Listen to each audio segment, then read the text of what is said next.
내년에 시험 보는 학생부터 바뀐 것도 많고 또 바뀌는 걸 최우선적으로 고려하겠다고 하지는 않았지만 문과와 이과를 없애는 방안에 대해 여론을 묻겠다는 다소 놀랄만한 내용도 있었습니다. 네, 어떻게 바뀌는지 다시 한번 좀 알아보도록 하겠습니다. 이번 교육부 대입전형 간소안의 의미 취재기자 입시전문가와 함께 알아보겠습니다. 이승훈 기자 그리고 김용근 입시전략연구소 소장 나와 있습니다. 네, 안녕하세요. 안녕하세요.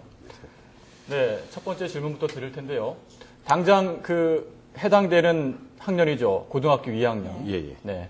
적용되는 것부터 한번 알아볼까요? 그 영어 시험 같은 경우에 선택형, 쉬운 영어, 어려운 영어 이렇게 A형, B형 이렇게 나눠졌었는데 이게 없어지는 거죠? 예, 그렇습니다. 지금 올해 처음 적용이 돼요. 올해 처음 적용이 되는데 그러니까 지금 고3 수험생들은 그대로 봅니다. 그러니까 쉽게 내는 A형, 그리고 어렵게 내는 B형이 있는데 A, B형을 보는 건 뭐 세 과목이죠. 국어, 영어, 수학. 근데 지난번에 한번 모의고사를 한번 치러봤는데 영어 B형, A, B형 문제에 대해서는 나중에 김용근 소장님께서 말씀해 주시겠지만 거기서 혼란이 많았습니다. 자, 결정은 이런 겁니다. A형, B형 가운데 그러니까 내년부터 지금 고등학교 2학년부터는 영어는 없어지고 수학과 국어만 남게 되는 거죠. 그리고 지금 중학교 3학년도 그러니까 2017학년도가 되면은 이제 국어, 영어, 수학의 선택형 수능은 없어지게 됩니다. 네. 이제 선택형 A형, B형, 영어 이제 없어지는 건데요. 그동안에 어떤 혼란이 있었고 왜 폐지되는 건지도 좀 배경 설명을 해주시죠. 사실상 쉬운 A형과 현재의 수능 난이도와 같은 출제범위라든가 같은 B형.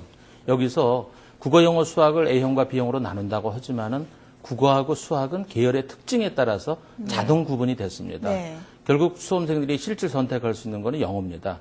근데 이제 영어의 B형은 대부분 수험생들, 그러니까 지금 올해 수능에서 이미 75% 이상이 B형을 선택하고 또 A형을 선택하는 학생이 한 25에서 많으면 30% 되겠지만은 대부분 대학이 이 B형에다 가산점을 주고 있습니다. 그러니까 A형을 선택했을 때 본인의 등급은 올라갈 수 있지만은 실질적으로 점수를 가지고선 대학 진학할 때는 불리해집니다.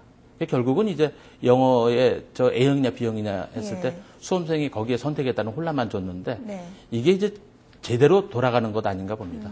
네. 이번에 이승훈 기자. 오늘 발표된 내용 중에 관심을 끄는 대목이죠. 한국사. 수능 필수 과목에 이제 포함되는 거죠. 논란이 많다는 보도 제가 여러 번 해드렸습니다. 그런데 이제 어떻게 할 거냐 문제가 많았습니다. 또 그것 때문에 또 논란도 많이 있었던 것 같고요. 그리고 사실은 21일 날 대입 전형 간소화 방안이 발표되는데 한 일주 정도 늦어졌어요. 그 이유도 아마 이런 것들 때문이 아니었나 이렇게 생각이 듭니다. 결정은 내려졌습니다. 2017학년도부터 그러니까 중학교 3학년부터 바로 한국사는 포함이 됩니다. 그리고 저기 지금 그림이 나오지만 2015학년 이후라도 한국사 대입연계 대학 인센티브를 부여하겠다. 이게 당초 이렇게 얘기가 나왔었는데 그 안에 대해서는 지금 2017학년도 일단 미뤄진 상태입니다. 그러니까 한국사는 2017학년, 그러니까 지금 중학교 3학년부터 그때부터 한국사는 필수 과목이 되는 거고요. 이에 따라서 이제 필수 과목은 국, 영, 수, 사과. 여기에 이제 한국사가 포함이 돼서 모두 6개 과목이 되겠죠. 김용근 소장님께서 잘 아시겠지만 실제적으로 지금 국어와 수학, 영어도 역시 선택형이죠. 그래서 그렇기 때문에 일부에서는 유일한 이제 필수 과목이 한국사가 된 게 아니냐, 이런 말들도 있는 것 같습니다. 이렇게 되다 보니까 학생들이 이제 한국사 수업 들을 때 마음가짐부터 좀 달라질 것 같은데요. 아무래도 한국사가 중요하긴 하지만 암기할 게 많지 않습니까? 학생들 입장에서 좀 부담도 될 것 같은데 어떻게 볼 수 있을까요? 네, 그렇죠. 지금까지 사실상 학생들이 한국사에 관심이 있어도 좀 피했죠. 서울대 가는 학생들만이 보니까 우수 집단 속에서 좋은 점수 못 받는다 해서 피했는데 이제 필수되니까 반드시 해야 됩니다. 그런데 이제 이것 때문에 한국사를 공부하는 데 있어서 학생들이 수준이 낮아진다든가 암기식 외우게 된다는 이런 우려들이 지금 나오고 있는데 어떻게 이제 학교 내에서 이런 교육 과정, 한국사의 과정에 대해서 정론대로 가르치고 또 그것이 이제 시험에 반영이 어떤 형태로다 반영이 되느냐 여기에 따라서 학생들은 자연스럽게 암기식이 아니라 그 내용 자체를 이해하는 그런 방향으로 갈 수 있지 않을까. 그것에 대한 연구가 이제 앞으로 수능에서 점수 비중은 어느 정도 되는 걸까요? 현재 확정돼 있는 부분은 아니지만은 대체적으로 봤을 때 한 6분의 1 정도 수준 아닐까 봅니다. 6분의 1 정도요. 이승훈 기자. 대입 전형이 너무 복잡해서 저 같은 학부모도 잘 모르고 예. 교사도 모르고 학생도 모르고 며느리도 모른다 이런 말이 나올 정도예요. 예. 그런데 대통령 공약이죠. 대입 전형을 좀 간소화하겠다고 했는데 오늘 발표에 포함됐죠. 어떻게 한다는 겁니까? 그렇습니다. 오늘 발표 내용 뭐 제목도 역시 대입 전형 간소화 방안 뭐 이렇게 얘기가 나왔습니다만 전형 방법은 크게 6개로 나누기로 했습니다. 이제 그래픽 보시면서 제가 설명해 드리도록 하겠습니다. 일단 수시는 4개, 그리고 정시는 2개, 위에서처럼 합니다. 수시는 논술 위주, 학생부 위주 완. 여기에서는 교과 중심이 되겠고요. 또 학생부 위주 2는 비교과나 자기소개서 중심. 그러니까 어떻게 보면 지금에서도 입학사정관제 여기에 해당된다고 볼 수 있겠고요. 여기에 실기나 특기 위주 전형이 하면서 추가됩니다.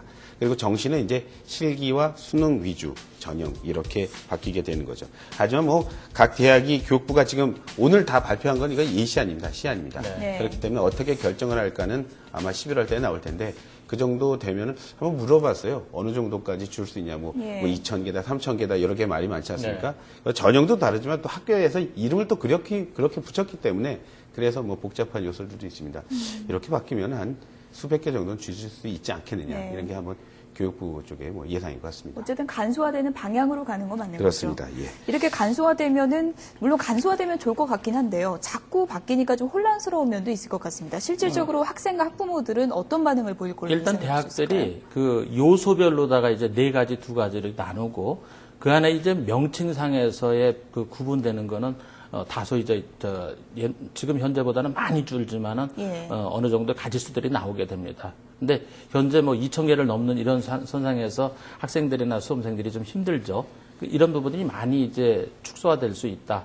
그런데 지금도 사실상은 크게 본다면은 이 수시 쪽에서의 전형 요소는 학생부 교과, 학생부 그다음에 이제 그 대학별 고사, 논술이라든가 면접이라든가 또는 적성 검사, 그다음에 이제 입학 사정관, 그리고 예체능계 실기 이런 정도로 나눠져 있기 때문에 큰 틀에서 보면은 크게 바뀌지는 않는다. 이렇게 볼 수 있습니다. 근데 대학 내에서 가지를 많이 친 것을 축소화시키고 동일 모집 단위 속에서도 모집 학과별로다가 여기서는 이제 논술을 80% 반영하고 여기는 논술을 60% 반영하고 막 이런 식으로 나눴던 것을 그 전형 안에서는 통일시키는 거죠. 전략 짜기는 좀 더 수월해질까요? 예, 아주 수월할 수 있다고 봅니다. 네. 우리 이 기자한테 좀 더 구체적으로 한번 물어보겠습니다. 우선 선발이 빠지고 학관의 분할 모집도 폐지된다. 이렇게 발표가 됐는데, 이거 구체적으로 어떤 의미입니까? 이번 그렇게 전형이 이렇게 간소화되면서요. 우선 선발 전형 자체가 이제 없어지게 되는 겁니다. 그리고 또 이제 가다에서 여러 가지 이제 복잡한 요소가 많았는데 이게 바로 학관에서 가군, 나군, 다군 이렇게 뽑으면 이제 가군, 나군, 다군 이렇게만 뽑겠다는 거거든요. 이제 우선 선발이니까 학관의 분할 모집 이런 것들에 대해서는 사실은 김은근 소장님 전문가거든요. 한번 물어보시면 아주 좋은 얘기 해주실 겁니다. 좀 설명해 주시죠. 우선 선발이라는 것은 주로 이제 중상위권 이상급 대학에서 수시 정시를 모집을 하면서 정시 같은 경우는 이제 수능에 의해서 또 수능 우수한 학생들 그다음에 이제 수시 쪽에서는 논술이라는 여러 전형 요소를 반영하되 거기에 이 수능의 최저 학력 기준을 굉장히 높여놨습니다. 이런 부분들을 이제 없앤다는 것이거든요. 그래서 결국은 일반 학생들하고 똑같이 마지막 단계에서 일반 전형으로 선발을 하니까 어떤 효과가 나타내냐면은 이 중상위권, 특히 상위권 대학에서는 매력이 없어집니다. 결국은 수시에서 모집하는 숫자를 줄이게 될 것이고 이것은 결국 정시에서의 확대로 나가니까 보통의 학생들한테는 기회가 좀 더 많이 주어질 수 있다. 그리고 수능 가지고 수시를 뽑는 그런 부분들, 수능 쪽에 너무 치중해 갖고는 그런 요소적인 것을 방지할 수 있다 볼 수 있습니다.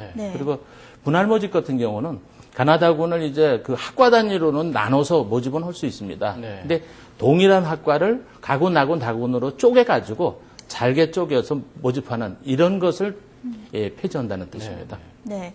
또 눈에 띄는 것 중에 하나가 이제 2017학년도 수능에서 문이과를 없앤다는 게 아니라 없앨 수도 있다. 여론을 보겠다는 얘기인데요. 이제 나온 3가지 안 대략적인 내용부터 좀 이승훈 기자가 짚어주시죠. 교육부 크게 3가지 안 가지고 나왔죠. 1안, 2안, 3안 이렇게 나눌 수 있습니다. 1안은 기본적인 지금 현행 체제의 골격을 유지하겠다 이런 겁니다. 그러니까 탐구 영역에서는 현재 뭐 영역별로 2과목 선택하면 되고요. 다만 수학이 지금 문과형 그리고 이과형으로 나누어서 치르는 방안을 지금 검토하고 있습니다. 이게 바로 1안이고요. 예. 자, 그리고 2안은 그 일부 융합 아닙니다. 예. 이걸 좀 그래픽으로 좀 설명을 했으면 더 좋을 것 같은데요. 이제 국어, 영어, 여기에 이제 수학까지 이제 공통과, 지금 이제 그림이 나오거든요. 예. 수학과 영어, 여기에 수학까지 공통 과목으로 하고, 그 다음에 그 뭐 미적분이라든가 확률 통계, 기하 벡터에서 한 과목을 뭐 선택하겠다. 이게 바로 2안인 일부 융합입니다. 예. 자, 3안이 요즘에 계속 오늘 가장 많이 얘기하는 겁니다. 문이과 이제 없애겠다. 뭐 이런 말까지 나오고 있는데요. 국영수 과목을 이제 공통안으로 보고요. 똑같이 예. 그러니까 국영수 문이과 구분시 똑같이 출제합니다. 그리고 그 수학의 경우 지금의 한 A형 수준으로 이렇게 보겠다. 그리고 사회와 과학은 공통사회, 융합과학을 보겠다라는 것인데 정부에서는 그 교육부는 오늘 발표 이렇게 하거든요. 일단 제1안, 지금 현행 체제의 골격을 유지하는 안을 예. 최우선으로 하되 또 여론 수렴 과정을 거치겠다 이렇게 얘기하더군요. 네, 여론이 어떻게 달라질지는 좀 더 지켜봐야 되겠군요. 예. 자, 김 소장님한테 마지막 질문을 드리고 싶은데 사교육의 주범이라고 불렸죠. 논술. 논술은 앞으로 어떻게 되는 겁니까?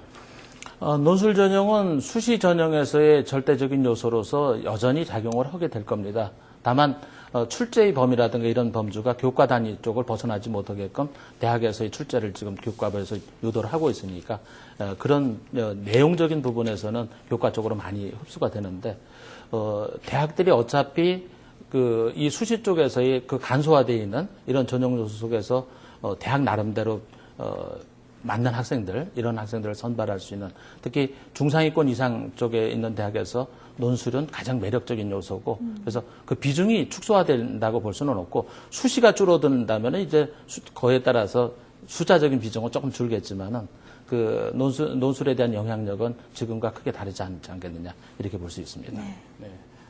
네, 지금까지 달라진 대입 전형에 대해서 알아봤습니다. 네, 사회부 이승훈 기자 그리고 김용근 입시전략연구소장이었습니다. 도움 말씀 고맙습니다. 고맙습니다. 네.